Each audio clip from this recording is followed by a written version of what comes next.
बिस्मिल्लाहिर्रहमानिर्रहीम। अल्लाह के नाम से शुरू जो बड़ा मेहरबान और निहायत रहम वाला है। अल्लाह पाक मुनाफिक के शर से बचाए। सैयदना हज़रत उमर रज़ी अल्लाह अन्हु लोगों से ख़िताब कर रहे थे।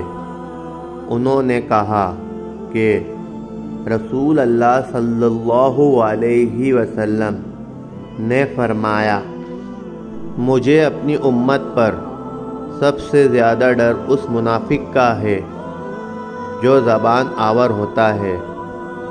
यानी मुनाफिक अपनी ज़बान की क़ुव्वत और बातों की चालाकी की बुनियाद पर लोगों को गुमराह करता है और मुसलमानों को अपनी शातिराना चालों के ज़रिए से नुकसान पहुँचाता है।